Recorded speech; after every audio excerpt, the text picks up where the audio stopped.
নমস্কার, আমি কোয়েল রয়েছি আপনাদের সঙ্গে। শুরু করছি সিংহাসনের মহাসংগ্রাম।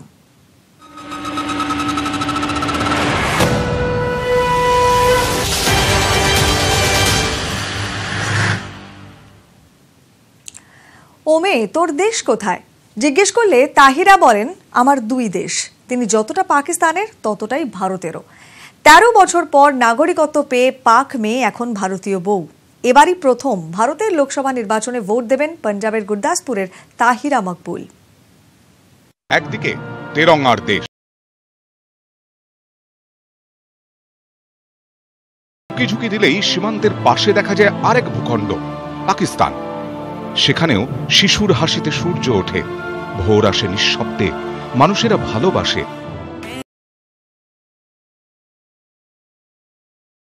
ঝগড়া তো সেই কবেকার, তবে পুলওয়ামার পর দুদেশের মন আরো খারাপ। এ দেশ আর ও দেশের বিদ্বেষ বিষ হয়ে মিশেছে। তবে বিষের কালো নয়, ভালোবাসার ভালোই ভুলেছিলেন তাহিরা। পাকিস্তানের মেয়ে তাহিরা ভারতে এসেছিলেন বউ হয়ে। তারপর থেকে তিনি দুদেশেরই। এক দেশ পরিচয় দিয়েছে, আর এক দেশ আগলে রেখেছে, আপন করেছে। ১৩ বছর পর পাকিস্তানের মেয়ে এবার ভোট দেবেন ভারতের লোকসভা ভোটে। পাকিস্তানের ফয়সালাবাদে জন্ম তাহিরা আহমেদিয়ার। ২০০৩ সালের ৭ই ডিসেম্বর ভারতের পাঞ্জাবের গুরদাসপুরের কাদিয়ানের বাসিন্দা মকবুল আহমেদের সঙ্গে বিয়ে হয় তাহিরার। ১৩ বছর পর ২০১৬ সালে তাহিরা ভারতীয় নাগরিকত্ব পান। ২০১৭ সালে পাঞ্জাবের বিধানসভা নির্বাচনে ভোট দেন তাহিরা। এবার ১৯ মে প্রথম লোকসভা ভোট দেবেন তিনি। जब हम पूरे डॉक्यूमेंट्स दे देते हैं, उसके बावजूद जो है ना वो डॉक्यूमेंट्स मांगे जाते हैं दोबारा जो हम दे चुके होते हैं। फिर उसके बाद जो है क्या कहते हैं, सेंट्रल गवर्नमेंट की तरफ से जो भी अपनी इंक्वायरी प्रोसेस होता है वो पूरा करने के लिए वो एक फॉर्मेट होता है। उस फॉर्मेट के हिसाब से जो ना आपको जो भी कंसर्न्ड डिपार्टमेंट होता है उसको रिपोर्ट भेजनी पड़ती है। उसको लिमिटेड वीज़ा मिलता है। लिमिटेड वीज़ा मीन्स है अगर आप अमृतसर का आपको वीज़ा मिला है तो आप अमृतसर ही रह सकते हैं। अगर कादियान में ब्याह किया है तो वो कादियान की हद में ही रहेगी। ৩ সন্তানের মা তাহিরা খুশি, মায়ের জন্য খুশি সন্তানেরা, খুশি বেটার হাফও। सबसे पहले जो है ये क्या कहते हैं, इन्होंने दिल्ली एक हिस्टोरिकल सिटी है, उसको देखना। उसके बाद हमारा जो ताज है, हमारे इंडिया का दिल जो है, उसको देखना। तो अब यह कि ऐसा अब इन जगहों में जाएंगे। इसके अलावा जो है फिर मेरे बहनें वगैरह बाहर हैं, तो वहाँ भी इस साल गर्मियों में हो सकता है कि ये जाए वहाँ पे। পেশায় শিক্ষিকা তাহিরা কাদিয়ানে বিভিন্ন সমাজসেবামূলক কাজ করেন। বিশেষ করে অন্য পাক বধূদের নিজেদের অধিকার রক্ষা নিয়ে সচেতন করেন।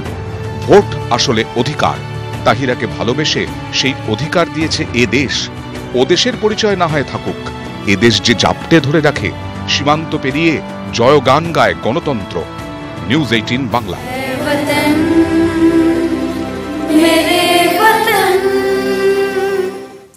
সবাই চৌকিদার নির্বাচনী গিমিক হিসেবে নিঃসন্দেহে ভালো, কিন্তু সে গিমিক কেউ আদৌ গিলছে কি?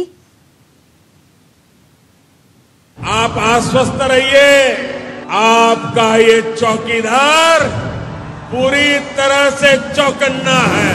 অনেক দিন ধরেই বলে আসছেন তিনি চৌকিদার। चौकीदार का काम दिया है, अब मैं चौकीदारी कर रहा हूं तो कुछ लोग परेशान हैं।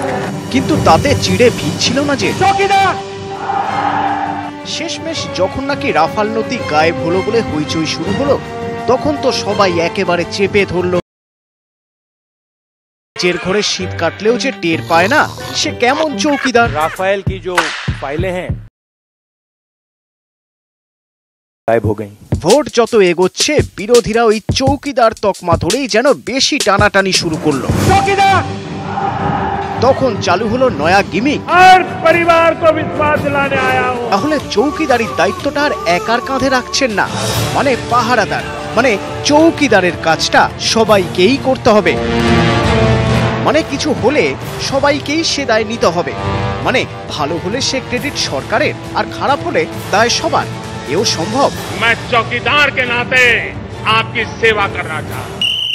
দস্যু রত্নাকরের পাপের ভাগ যে তার স্বজনেরাও নিতে চায়নি সে তো আমরা জানি, কিন্তু জানলে কি হবে, কারো কারো বাধ্যকতা রয়ে গিয়েছে। সুপ্রিম নির্দেশ অস্বীকার করেন কি করে? তাই কেউ আগে কেউ পরে একে একে প্রায় সব শীর্ষস্থানীয় বিজেপি নেতাকেই নামের আগে চৌকিদার লিখতে হলো।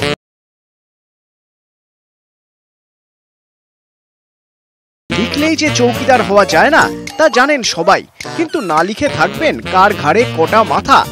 7 মণ তেল তো পুড়লো, রাধা নাচলো কি? সোশ্যাল সাইটে শুরুটা ভালোই হয়েছিল, কিন্তু পরে সেখানেও শুরু হলো কাউন্টার অ্যাটাক। চৌকিদারের কাছে 2014 থেকে হওয়া সব দুর্নীতির জবাব চাওয়া শুরু হলো। প্রশ্ন উঠল, আসলে কাদের চৌকি দেওয়া হচ্ছে? দেশের মানুষকে, নাকি কোটি কোটি টাকা চিট করে দেশ থেকে পালানো নীরব মোদী, মেহুল চোকসিকে? কেউ কেউ প্রশ্ন তুলছেন, বিজয় মালিয়া, নীরব মোদী, ললিত মোদী কি আসল চৌকিদার? তাহলে তো এরাও এবার বলবেন मैं भी চৌকিদার। হাজার হাজার ডাক্তার হাজরার মতো রাতারাতি হাজার হাজার চৌকিদার গজিয়ে উঠেছেন ঠিকই, কিন্তু ঠিক সময়ে সবাই দায় নেবেন তো?